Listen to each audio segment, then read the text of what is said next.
праздник радостный и светлый, отмечая вся страна. Пусть всем мирно солнце светит, миру не нужна война.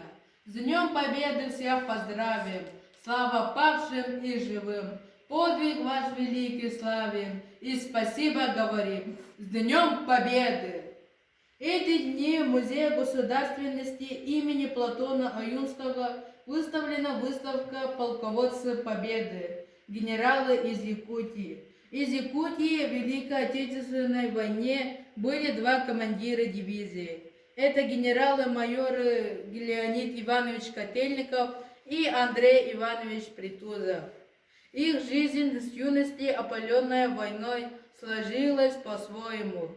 Котельников Леонид Иванович родился в 1895 году в селе Нохтуе Якутской области в купеческой семье. Отец был золотопромышленником. С началом Великой Отечественной войны генерал-майор Котельников состоял в распоряжении Военного совета Москвы. Затем в начале июля 1941 года был назначен командиром 1-й Московской дивизии Народного ополчения Ленинского района Москвы. Боевое крещение встретил в районе города Спас-Деменск.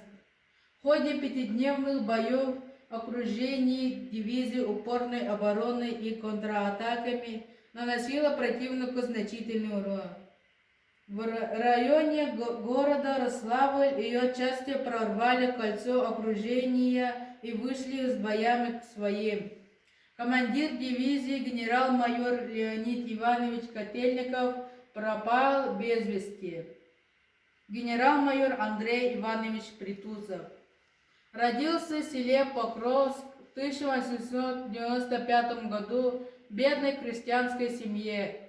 Молодой человек, окончив двухгодичные педагогические курсы в городе Якутске, был назначен учителем двухклассное народное училище в селе Тюньгулю.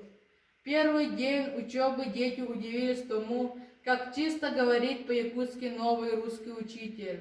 Андрей Иванович быстро сдружился с ними. Андрей уже полюбил учительскую профессию, своих любознательных учеников, но его призвали в армию. Кто мог тогда предположить, что он посвятит военной службе всю свою жизнь? Он участвовал в Первой мировой войне. В начале 1918 года якутянин добровольно вступил в Красную армию. В июле 1942 года полковник Притузов выехал на фронт, был назначен начальником оперативного отдела штаба 14-го стрелкового корпуса и участвовал в Сталинградской операции. В 1945 году Австрия встретил долгожданный День Победы. Первым из якутян был удостоен звания гвардии генерала-майора.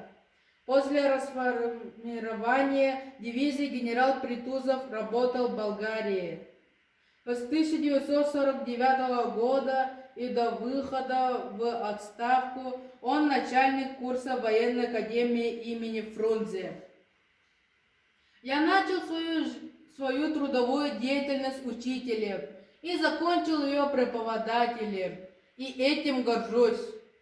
Вкус и любовь к педагогической работе мне привели Покровская школа и якутские двухгодичные курсы учителей. Любил вспоминать генерал Притузов. А также на выставке можете посмотреть экспонаты из Сталинграда, привезенные директором Черкесского музея Николая Ефимовича Попова. Приходите, посмотрите, мы вас ждем.